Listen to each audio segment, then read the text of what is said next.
The subject of our Stable Talk interview this week is Charles Laird, a man who's already attained the pinnacle of success in the racing industry here in South Africa, with very few ambitions still to achieve, one of which, he confesses, is to win the J&B Met. He and I go back some 30 years ago to a time that we were both starting out in the horse racing industry. He as a young handicapper and me as a PRO at Turfentine Racecourse. Charles, I remember when I joined Sandy Christie's team at Turfentine, it was about 81, and I think you must have been the assistant handicapper in those days. I actually joined Sandy Christie's team in 1980, and I was assistant to Alistair McNichol, who was handicapper at Newmarket, but he did Turfentine as well, and he taught me the ropes, and thereafter I took over. And I stayed at Turfentine from 1980 to 1990. Whereas I left and I joined my dad, and he taught me everything that I know. I was with him for 5 full years. Do you think the fact that you had all that experience as a handicapper enabled you to place your horses to best advantage? Jim, I'm sure it did. Also before I joined the Thoroughbred Breeders, I was a stable employee to my dad for 3 years. And before that I worked on a stud farm for Lowell Price. So I had tried to get a little bit of knowledge in all the different avenues of racing. When you moved into racing, you joined your dad, and then he retired at that stage, or had he fallen ill? I just can't remember the circumstances at the time that you had National Emblem. He was still very active in National Emblem's early days. Only as a 4-year-old did my dad retire. And then I took him over, but he selected him, and we raced him as a team for the first sort of year and a half. A horse, though, that became associated with you during the early part of your career and served as a sort of stepping stone, didn't he? Oh, very much. I always say that National Emblem probably came too early in my career, because he was just an absolute special horse. He did win 5 Group 1s and 15 races in total. He did everything, but we were learning. He was learning and I was learning at the same time. Fine forces wearing down with his stride, but National Emblem, what a run! National Emblem has won it from Divine Force. National Emblem exploding through, and National Emblem came on best of all from Taban. Special preview fighting back at National Emblem. You couldn't get closer, the 2 greatest horses around. National Emblem got him. A great finish. Teal's running a cracker on the outside. Here comes Mazeo charging in them as well. Duper Dice, Tickets and Taxes flying at the rail. National Emblem and Tickets and Tax, Duper Dice, Mazeo. What a great finish. Here's the wire. National Emblem got it. Charles, if you look around at this building and the old rafters and what have you, this place must have housed some hell of a good horses. Who had it before you? Jim, this goes back, I think these buildings have been around probably 100 years. I know the old late Claudie Allen in the early days, yes. Neville Pierce, can't remember. They were the resident trainers here. Yeah, and I'm talking about in this actual yard. In this actual barn. In this barn, yeah. Well, some of your great horses must have been housed here at the time that I remember, I think I saw Hunting Tower in this. Hunting Tower stood in the corner box in box 8. Yeah. He actually won the 2007 July from that box. That must have been a tremendous relief to you to finally win a July and put yourself on the same level as all the other family members who'd done it before you. You weren't the last one. Yes, you were, weren't you? I was the last to win it. Yeah. But, Jim, that's really the pinnacle of racing. Yeah. But you don't realize how many people haven't done it. So to actually do it, it's a dream of dreams. Was there a lot of planning and forethought that went into that win with that horse? He was a gutsy horse, and not a hell of a lot of him, was there? He was a small little guy. In 2006, he had a tremendous year as a 3-year-old. He won the Dingons, he won the Guineas, he won the Classic, and Anton rode him in all those races. And in 2006, he came into the July with a very big weight, as for a young horse. And Mrs. Oppenheimer, who owned him, was quite upset that Anton chose not to ride him. And at that stage, we said, listen, we'll win the July as a 4-year-old. And we planned his whole career for for a year. So it really meant even more that the plan really came together. Hunting Tower's coming at all of them.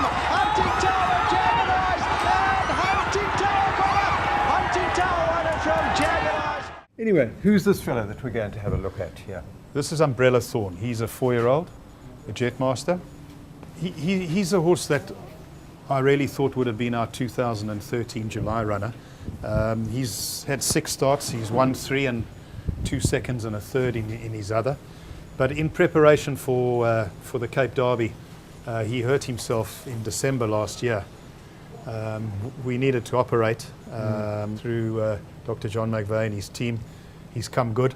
He's most definitely July material if we can just make sure we keep him sound. Are you going to be able to sort of put him in at the deep end, throw him at the deep end, feature race material, or will you have to work your way through? Jim, you know, he's not one to show a fortune at home, but we started his first run in his career was in a feature and he ran second. He really is top class. Umbrella Thorn runs on for second, then La Half. You've got some interesting plans, I believe, as far as the Highveld season is concerned. You're going to take a string up to Johannesburg. Yes, that's the spring season. Yes. We actually leave on the 30th of August. So you're going up early is this to acclimatise the horses? Well, or? just for the month of September, let them find their feet. Yes. Basically looking to race October, November. We've taken 12 horses. We'll be stabled at Turffontein. That's basically where all the features are. Besides that, we're racing at the Vaal, so it's around the corner. I'm sure you're going to enjoy being back on the Highveld, and that's always a nice time to be in Johannesburg. It is. I haven't been for a few years, so I'm looking forward to the challenge. Good. All right, let's go and see what else you've got lined up for us. So what are we going to have a look Number at? 11 here, Contador. Here we go. Here we are. Okay. Charles, this is Contador, and he's a son of Var. But have you had many Vars and done well with him? Jim, he's definitely the best Yeah. that we've had. I think he's a lovely horse. He won the Golden Horse Sprint, which is a Group 1. He's our first runner up at the Spring Carnival. He runs on the 31st of August at the Vaal in the August Stakes on the dirt track. We took him up there once last September, and he really showed that he enjoys the surface. He likes it. Yes, and this would be a trial to have a look and see whether we can run him in the Emerald, which is at the end of September. Oh, that's an interesting plan. But he's very well, and as I say, he loves the track. You know, I think he's about he's got a rating of 113, 114, so he's not an easy horse to place. Yeah. But he'll go for the sand races and probably end up Summer Cup Day. There's a big sprint at Turffontein, so that'll be his little. How far is that? That's a 6 furlong. now. Okay. Alrighty, so that's Contador, and we can expect to see him up on the Highveld pretty soon. And then this is Normans. So this is another Var, Charles, and looks probably a little bit more typical, if anything, of his sire. Certainly takes after Var. Jim, yeah, both the two Vars are actually from Avontuur, the home of Var. He won a Group 3 as a 2-year-old last season. He's a bit naughty in the gate, and we've gelded him, and he's really come back good and strong. Get him ready for possibly the Dingaans in Johannesburg. He won't race here again in Natal, but we'll give him a good prep. You know, we didn't pay a fortune for him, but I really think he's a top horse. Right, boy.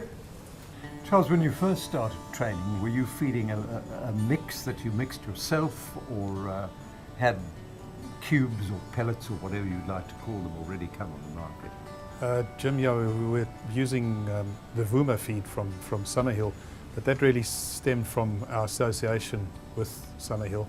At the time when I started training, we had moved National Emblem to be the number 1 stallion on the farm.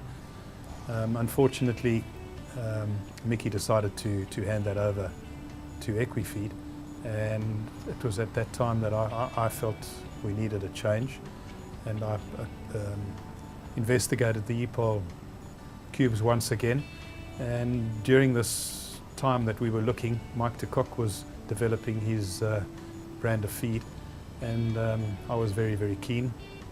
Spent long hours with the Ep5 team in discussions and with Mike, and you know, what was good enough for our champion trainer at the time, I felt was good enough for myself. I asked him lots of questions, and he was always there to assist and help. But I'm very happy, and I must say that you know, we've gone from strength to strength. Our results speak for themselves, and horses love it. And it's ease of application. Very much, and I've actually learnt a lot more about feeding since I've been part of the Ep5 team. You know, they're very open hands, and communication is good, and it's worked for me. Today's helpful feeding hint is brought to you by Ep5 in the interests of excellence in equine nutrition. An effective way to rehydrate post-race is to offer 5 litres of lukewarm water containing 50 grams of plain fine table salt and 50 grams of glucose or dextrose to the horse. Glucose assists with sodium uptake from the small intestine and adds palatability. Also provide dampened hay fed at ground level to drain airways. It is also a good idea to feed an electrolyte mix for 2 to 3 meals after the race to replace sodium, potassium and chloride lost through excessive sweating, and to restore the electrolyte balance in the equine athlete. How many horses, imported horses, have you got in the stable? Are you getting more and more, are you finding? Actually, I'd actually say we're getting less. We used to import a lot for Marcus Jooste. This filly, the filly called Dylan's Promise, Alesh Naidu bought her as a 2-year-old at the Ready to Run. Oh, really? Yes. Yeah. Now she won the Oaks a couple of months back. She won probably by 4 or 5 lengths. She's a good staying filly. Yeah. You know, I think the best we'll see of her is as a 4-year-old. She's won 5. She's won three features, including the Oaks. But you know, she had a tough Natal season, and she did very well. She's got a big action filly. Yeah. Stays well. And as you see, she comes from the very famous Coolmore draft. Yeah, I'm quite surprised. I would have thought it would have been a little bit more glamorous, this, what do you call these, tattoos? Tattoos, yeah. Well, I think when Coolmore started, they probably didn't have that much in mind. And plain sea, the stud speaks for itself. And it's, I think that sea's been around absolutely. for a while. Okay, should we move on? Great, yes. This is a filly that wasn't on the list of the horses that you were going to show me, but she's kind of elevated herself into the list of the distinguished, I understand. She made her debut yesterday, and she won in an absolute canter. Yeah. She's a Rocket Gibraltar. She's called German Lady, and I'm very lucky to have her. She'll also go to Johannesburg. You know, she's definitely a type of filly that will enjoy Turffontein, even the Vaal, those long straights. I think she's a lot of quality, and she's definitely an Oaks filly for next year. Tell us about the career. Have you got anything specific mapped out for her at this stage? Not really, but I would imagine there's a mile at Turffontein on Summer Cup Day. It's a Group 3 race for fillies. We'll have a look at that. For 3-year-olds specifically? For 3-year-olds. Yeah. As I say, she's only had the 1 run, so we'll have to place her correctly. But, you know, I think she could be anything. Charles, you've had quite a strong association through Marcus Jooste with Cloudflay Stud, and it seems to me that quite a lot of your good horses have actually ended up retiring there as stallions. National Emblem started it all. Rebel King, Albert Hall, Odyssey, Lion Tamer, Curveball, 7th Rock, Warm White Nights. All 7 of them were in this barn. But the nicest part of it all is when we get the results. It's quite amazing, and it makes you feel good that you looked after not only the stallions but the mares. I mean, the mares, we've had a fortune of mares that have done well at Cloudflay as well. That was Charles Laird, a man who's more than ably lived up to the incredible reputation established by his family over a number of decades. He has few ambitions still to fulfill, but you can expect him to be a force to be reckoned with during the forthcoming spring racing season on the Highfront. Join us again for another Stable Talk in a fortnight's time.